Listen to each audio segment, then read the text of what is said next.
जामदार अध्यक्ष श्री पांडुरंग शिंदे, आमचे सहकारी छगनरावजी भोगळे, अभंगांना गोपीचंद बलांडे आणि सर्व उपस्थित पत्रकारांचं, आमचे सहकारी भाऊसाहेब चोरमले आणि सर्व पत्रकारांचं या ठिकाणी मनापासून स्वागत करतो.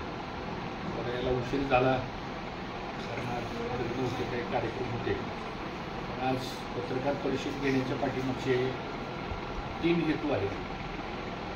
त्यामधला पहिला मुद्दा असा आहे की दुधाच्या बाबतीत आणि काल मी दूध विकास मंत्री राधाकृष्ण विखे पाटील साहेबांची माझी काल मुंबईमध्ये चर्चा झाली, बैठक झाली.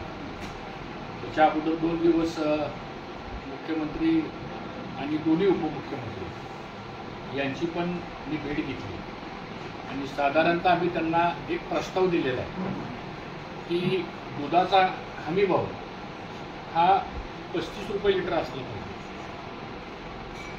कारण सगळ्याला हमी भाव आहे पण दुर्दैवानं दुधाला हमी भाव नाही आणि म्हणून राज्य सरकारने 35 रुपये दुधाला हमी भाव प्रति लिटर करावा आणि तो तात्काळ या अधिवेशनामध्ये त्याची घोषणा करावी अशा प्रकारची मागणी.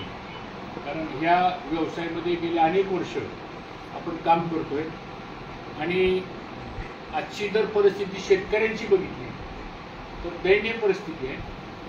आज तेवढा एकच मार्ग आहे की जो आज सर्वसामान्य शेतकऱ्यांना, तरुणांना, महिलांना, जे बेरोजगार आहेत त्यांना, की ज्यांची हातावरची पोट आहेत अशा सामान्य माणसाला हा दुधाचा आधार आहे. आणि म्हणून पहिली मागणी आम्ही 35 रुपये या ठिकाणी करावी अशी मागणी त्या ठिकाणी केली आणि त्याला लॉजिक दिलेलं आहे. दुसरी महत्त्वाची मागणी केलेली आहे की 1 लिटरला 5 रुपये हे अनुदान तुम्ही फक्त 2च महिन्याकरता दिलं होतं, फेब्रुवारी आणि मार्च महिन्यामध्ये. तर ते तसं न करता कायमस्वरूपी 5 रुपये दुधाला हे अनुदान देणं ही काळाची गरज आहे आणि तशा प्रकारचा प्रस्ताव आम्ही कालच्या बैठकीमध्ये दिला गेलेला आहे. तिसरा महत्त्वाचा मुद्दा असा आहे की एकंदरीत आता अमूलचे चेअरमन हे माझ्याबरोबर फेडरेशन लेवलला संचालक म्हणून काम करतो एका कॉर्पोरेशनमध्ये. एकंदरीत गेल्या महिनाभरामध्ये सगळ्याच देशामध्ये दुधाचं उत्पादन वाढलेलं आहे. म्हणजे कर्नाटकमध्ये आता 1 कोटी 10 लाख लिटर दूध प्रतिदिन गोळा व्हायला लागले. महाराष्ट्र 1 कोटी 20 लाखाच्या पुढे गेलेलं आहे. गुजरात अमूलचा आकडा 4.5 कोटीच्या पुढे गेलेला आहे. तामिळनाडूमध्ये कुणालाच वाटलं नाही तर तामिळनाडूमध्ये सुद्धा दुधाचं उत्पादन प्रचंड वाढलेलं आहे. अशा परिस्थितीमध्ये जरी 35 रुपये हमी भाव दिला, जरी लिटरला 5 रुपये जरी दुधाला अनुदान दिलं, तरी दूध संकलन करणं मला असं वाटतं ही येणाऱ्या पुढच्या काळामध्ये दूध व्यवसायाच्या समोर सगळ्यात मोठं आव्हान आहे. आणि म्हणून दुधाला कन्व्हर्शन करायचं असेल तर फक्त एकच मार्ग आहे, तो म्हणजे पावडर करणे. दुसरा मार्ग आज तरी काही दिसत नाही. जे ग्राहकांना दूध जात आहे फिल पॅक मधून ते तर जाणारच आहे, पण त्याहीपेक्षा अतिरिक्त दुधाचं कन्व्हर्शन करायचं असेल तर पावडर केल्याशिवाय पर्याय नाही. आणि म्हणून आम्ही तिसरी मागणी अशी केलेली आहे की पावडर ही एक्सपोर्टच करावी लागेल आपल्याला. आणि पावडर जर एक्सपोर्ट करायची असेल तर किमान 50 रुपये प्रति टन हा एक्सपोर्ट करता अनुदान सरकारने द्यावं लागेल. आणि तशा प्रकारचा विचारविनिमय गुजरातमध्ये चालू आहे, तशा प्रकारचा विचारविनिमय कर्नाटकमध्ये चालू आहे आणि अमूलकडे पण मोठ्या प्रमाणामध्ये पावडर शिल्लक आहे. त्यामुळं उद्याची भविष्यातली संकट बघता दुधाचं दूध तर हे पेरिशेबल आयटम आहे, तो जास्त काळ ठेवता येत नाही आपल्याला, तो खराब होतो. मग त्याला जर प्रक्रिया करायची असेल तर त्याला ताबडतोब पावडर्स करावी लागतील. आणि म्हणून हा एक प्रस्ताव आम्ही त्यांच्यासोबत त्या ठिकाणी कालच्या बैठकीत मांडलेला आहे. चौथा महत्त्वाचा मुद्दा असा आहे की मागं जे तुम्ही अनुदान द्यायचा निर्णय केला होता, आता आपल्या तालुक्यापुरतं जर सांगायचं झालं तर जवळजवळ 2 कोटी रुपयाचं अनुदान दूधगंगा दूध उत्पादक संघाला फेब्रुवारी आणि मार्च महिन्यामध्ये मंजूर झालं. त्यातलं 1.25 कोटीचं अनुदान शेतकऱ्याच्या खात्यामध्ये जमा झालं. पण 75 लाख रुपये जमा करण्याकरता इयर टॅगिंग, आधार कार्ड आणि त्याच्या ज्या अटी आहेत त्या अटीची काही पूर्तता होत नाही. त्याचं कारण असं आहे की त्यांच्याकडे पशुवैद्यकीय स्टाफ कमी आहे आणि मग त्याला पर्याय व्यवस्था काहीतरी सरकारने काढावी अशी पण मागणी आम्ही त्याच्यामध्ये त्या संदर्भात दिली गेलेली आहे. आणि आता महानंदाची डेअरी होती आपली जी बंद पडलेली आहे, तर ती महानंदा डेअरी ही ATDB ज्याला मदर डेअरी म्हणतो आपण, ती त्यांच्याकडं उत्पादन वाढवण्याकरता म्हणून राज्य सरकारने तो निर्णय घेतलेला आहे अशी माझी माहिती आहे. मग आता महानंदाची पर्याय व्यवस्था ही NTDB मदर डेअरी ही आता निर्माण झालेली आहे आणि म्हणून मदर डेअरीने सुद्धा या राज्यातलं जे अतिरिक्त दुधाचं उत्पादन आहे त्याचं प्रोक्युरमेंट त्यांनी करावं अशा प्रकारची पण चर्चा कालच्या बैठकीत झाली. मग बाकी इतर विषय होते ते मी सांगून आपला वेळ घेणार नाही. तर त्याच्यानंतर काल रात्री चहा पाण्याचा कार्यक्रम झाल्यानंतर मला वाटतं कॅबिनेट मिटिंग होती आणि त्या कॅबिनेट मिटिंगमध्ये संपल्यानंतर विखे पाटील साहेबांचा रात्री मला परत फोन आला आणि मग उद्या 29 तारखेला परवा दिवशी संध्याकाळी विखे पाटील साहेबांनी काही प्रमुख लोकांच्या बरोबर या प्रस्तावाच्या संदर्भामध्ये बैठक आयोजित केली आणि त्याचा वेळ उद्या सकाळी कळेल आपल्याला. तर एकंदरीत मुद्दा एवढाच आहे की हे 5 मुद्दे जे आहेत हे राज्य सरकारने पुढाकार घेऊन करावेत अशी आमची आग्रही मागणी आहे, भूमिका आहे. आणि प्रत्येक मागणीच्या मुद्द्याला आम्ही प्रस्तावना दिलेली आहे की काय अंदाजे मागणी केलेली नाही. विथ जस्टिफिकेशन ज्याला आपण विथ रिझन्स म्हणतो आपण, त्या गोष्टी आपण त्या ठिकाणी दिलेल्या आहेत. तर हा झाला एक दुधाचा विषय. परवा मी दिल्लीला गेलो होतो आणि आपल्याला माहितीच असेल केंद्रीय गृहमंत्री आणि सहकारिता मंत्री झाल्यानंतर दुसऱ्यांदा झाल्यानंतर त्यांनी मला वेळ दिली होती. राष्ट्रीय सहकारी साखर संघाचा अध्यक्ष म्हणून आणि इंडियन शुगर मिल ज्या देशातल्या खाजगी साखर कारखाने आहेत त्यांचे अध्यक्ष हे हैदराबादचे प्रभाकर राव आहेत. आम्ही दोघंही त्यांनी आम्हाला पार्लमेंटात त्यांच्या कार्यालयामध्ये वेळ दिली आणि एक अर्धा तास साधारणतः साखर उद्योगाच्या प्रश्नावर चर्चा झाली.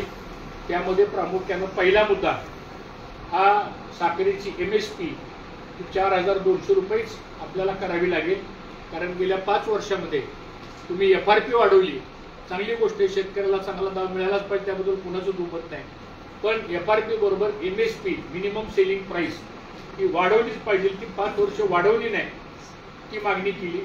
दुसरी मागणी महत्वाची केली की गेल्या वर्षी तुम्ही C मॉलेसिस पासून तयार होणाऱ्या इथेनॉलचे दर वाढवले, पण B हेवी मॉलेसिस पासून आणि सिरप टू ज्यूसच्या मॉलेसिस पासून इथेनॉलच्या दरामध्ये कुठलीही वाढ आपण केलेली नाही. तर त्याचं पण जस्टिफिकेशन आम्ही दिलं आणि ती पण मागणी आपण दरवाढीच्या संदर्भातली केलेली आहे. तिसरी महत्वाची मागणी, आता सगळे कारखाने देशामधले बंद झालेले आहेत आणि आपल्याकडे जो क्लोजिंग स्टॉक आहे ज्याला आपण आता ओपनिंग स्टॉक म्हणतो, तर ओपनिंग स्टॉक हा साधारणतः 90 लाख मेट्रिक टन एवढा निर्माण झालेला आहे आणि आपल्याला गरज आहे पुढचे कारखाने सुरू होण्यापर्यंत ती 60 लाख मेट्रिक टनाची गरज आहे ग्राहकांना साखर देण्याकरता ऑफ सीझन मध्ये. मग आता आपल्याकडे 30 लाख मेट्रिक टन एवढी साखर आपल्याकडे आता अतिरिक्त आहे. मग आता या साखरेचं करायचं काय हा एक प्रश्न आहे. म्हणून साखर एक्सपोर्टला केंद्र सरकारने परवानगी द्यावी आणि त्याचे फॅक्ट्स फिगर्स सगळे आम्ही माननीय गृहमंत्री महोदयांच्या समोर त्या ठिकाणी मांडले. त्याबद्दलची पण चर्चा सकारात्मक झालेली आहे. चौथा महत्वाचा मुद्दा होता तो म्हणजे नॅशनल कोऑपरेटिव्ह डेव्हलपमेंट कॉर्पोरेशनच्या वतीनं उद्या आमची संचालक मंडळाची बैठक दिल्लीला आहे 1 वाजता आणि त्या बैठकीमध्ये आपल्या महाराष्ट्रामधले जवळजवळ 14-15 साखर कारखान्यांना अर्थपुरवठा करणारे विषय हे उद्याच्या आमच्या बोर्ड मीटिंगमध्ये आहेत आणि मला वाटतं ते विषय मंजूर करण्याकरता म्हणून मी उद्या सकाळी त्या बोर्ड मीटिंगसाठी जाणार आहे. शेवटी आपल्या राज्यातल्या साखर उद्योगाला जेवढी म्हणून केंद्राची मदत आपल्याला आणता येईल ती मदत आणून देण्याचा एक राष्ट्रीय संघाचा अध्यक्ष म्हणून ही माझं कर्तव्य जबाबदारी आहे. आणि ऊस उत्पादक शेतकरी ज्याची संख्या देशामध्ये 5 कोटी आहे, ज्याची संख्या राज्यामध्ये 40 लाखापेक्षा जास्त आहे, अशांना न्याय देण्याची भूमिका मला असं वाटतं या माध्यमातून आपण करतोय. 10,000 हार्वेस्टरचं मी आपल्याला मागच सांगितलेलं आहे, ते रिपीट करत नाही. तो एक प्रस्ताव आम्ही त्या ठिकाणी तयार केलेला आहे. आणि शुगर डेव्हलपमेंट फंड ज्याला आपण SDF म्हणतो, तर SDF ही आता टॅक्स कर बंद झालेला आहे 1 नेशन 1 टॅक्समध्ये, आणि त्याचे 1350 कोटी रुपये थकीत आहेत कारखान्याकडे. तर त्याचं 653 कोटी रुपयाचं व्याज आम्ही केंद्र सरकारच्या मागं लागून आम्ही माफ करून घेतलं. आता राहिलेले 752 कोटी रुपये जे आहेत त्याचं रिस्ट्रक्चरिंग करून मिळावं, पुनर्गठन करून मिळावं, तोही प्रस्ताव परवाच्या बैठकीमध्ये आम्ही त्या ठिकाणी दिला गेलेला आहे. आणि एक शेवटचा मुद्दा सांगतो की 10 वर्षाचा साखर उद्योगाचा एक रोडमॅप आम्ही तयार केलेला आहे. आणि हा रोडमॅप पुढच्या मला वाटतं केंद्रातलं अधिवेशन झाल्यानंतर आम्हाला केंद्रीय गृहमंत्री अमित शहा साहेबांनी एक 3 तासाची वेळ नॉर्थ ब्लॉकला कार्यालयामध्ये द्यायचं मान्य केलेलं आहे. आणि त्याचं फुल प्रेझेंटेशन त्या 10 वर्षांच्या रोडमॅपचं ते आम्ही त्या ठिकाणी करायचं ठरवलेलं आहे. सगळ्या देशातले एक्सपर्ट लोकांना आम्ही कामाला लावलेलं आहे. सगळ्या राज्यातली इत्थंभूत माहिती, मग ती इथेनॉलची असेल, ती कोजनरेशनची असेल, ती बायो CNGची असेल, ती ग्रीन हायड्रोजनची असेल, ती रॉ शुगरची असेल, ती एक्सपोर्ट शुगरची असेल, किंबहुना आता नव्यानं CBG ज्याला आपण म्हणतो की गॅस तयार करणं, अशा विविध ज्या बाबी आहेत त्या सगळ्या येणाऱ्या पुढच्या 10 वर्षामध्ये आम्ही विनंती केंद्राला अशी केली की कुठलंही धोरण हे किमान 10 वर्षाकरता असावं. म्हणजे साखर कमी झाली म्हणून एक्सपोर्ट बंद करायचा, साखर वाढली की एक्सपोर्ट चालू करायचा. त्यांनी या इंडस्ट्रीमध्ये जी गुंतवणूक होती, या इंडस्ट्रीमध्ये ज्या बँका कर्ज देतात, या इंडस्ट्रीमध्ये जे व्हॅल्यू ॲडिशन होतं ते यामुळं अडचणीमध्ये येतं. आणि मग कोट्यवधी रुपयाची गुंतवणूक कदाचित वाया जाण्याची शक्यता सुद्धा नाकारता येत नाही. म्हणून याही गोष्टीकडे आम्ही प्रामुख्यानं लक्ष घातलेलं आहे. आणि मला असं वाटतं त्याचा फायदा देशातल्या साखर उद्योगाच्या संदर्भातलं होईल. धोरण ठरवताना, साखर उद्योगाचं धोरण ठरवताना तो कारखाना कॉपरेटिव्हमध्ये आहे का प्रायव्हेटमध्ये आहे, शेवटी व्यवसाय हा साखर उद्योग आहे. म्हणून केंद्राचं धोरण ठरवताना आम्ही साखर उद्योग म्हणून धोरण ठरवतो. NCDCचं धोरण ठरवताना सहकारी साखर कारखान्यांनाच कशी मदत होईल त्याचं धोरण आम्ही ठरवतो. राज्य सरकारचे धोरण ठरवताना सहकारातल्या संस्था टिकल्या पाहिजेत, वाढल्या पाहिजेत म्हणून धोरण आपण ठरवतो. आणि असं सर्व समावेशक असं काम मला वाटतं ह्या माध्यमातून आपण करतोय. काल तिसरा एक विषय मला आपल्याला सांगायचा होता की ह्या जगामध्ये इंटरनॅशनल शुगर ऑर्गनायझेशन ज्याला आपण ISO म्हणतो, ही एक संस्था स्थापन झाली गेले 35 वर्ष झाली. भारत देश या ISOचा मेंबर आहे. आणि 12 वर्षांनी आपल्या देशामध्ये ISOचं कॉन्फरन्स घेण्याचा मान मिळाला. आणि ती परवा दिवशी सकाळी काल आणि आज त्याचा समारोप आहे. तर उद्घाटन समारंभाला केंद्रीय मंत्री प्रल्हाद जोशी जे food and civil and distribution खात्याचे मंत्री आहेत त्यांना निमंत्रित केलं होतं. आणि त्या ISOमध्ये आपल्या देशाची जागतिक स्तरावर साखर उद्योगाची परिस्थिती काय, त्याला ब्राझीलचे ॲम्बॅसेडर आले होते, त्याला UKचे ॲम्बॅसेडर आले होते, त्याला थायलंडचे ॲम्बॅसेडर आले होते. आणि त्याचे जेवढे 67 का 70 राष्ट्र सभासद आहेत तेही सगळे त्या कॉन्फरन्सला होते. आणि मला असं वाटतं त्यातनं या 10 वर्षामध्ये आपल्याला साखर उद्योगाला कसा फायदा करता येईल अशा प्रकारची पण चर्चा त्या कॉन्फरन्समध्ये झाली. असे एकंदरीत 3 विषय करता आज आमच्या सगळ्या पत्रकार बंधूंना या ठिकाणी बोलवलं होतं. मला विश्वास आहे की तुम्ही ग्रामीण भागाशी निगडीत लोक आहात. तुम्हाला दुधाचा व्यवसाय करतो, दुधाचा शेतकरी करतो, तुम्हाला साखरेचा व्यवसाय करतो, तुम्हाला साखरेचा शेतकरी करतो.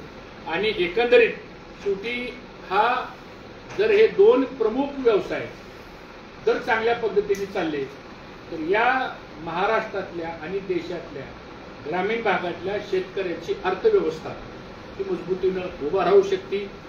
त्याच्यावर अनेक लोक प्रत्यक्षपणे आणि अप्रत्यक्षपणे अवलंबून आहेत. त्यांचाही फायदा मला असं वाटतं ह्या माध्यमातून होऊ शकेल. तर अशा पद्धतीनं या 3 गोष्टी करता आज आपल्याला या ठिकाणी बोलवलं. आपण आलात त्याबद्दल आपल्या सगळ्यांचं स्वागत करतो, आपल्याला धन्यवाद देतो. आणि आपल्या माध्यमातून मला असं वाटतं की ही गोष्ट तळागाळापर्यंत जावी अशी आपल्याला विनंती करतो आणि थांबतो. धन्यवाद.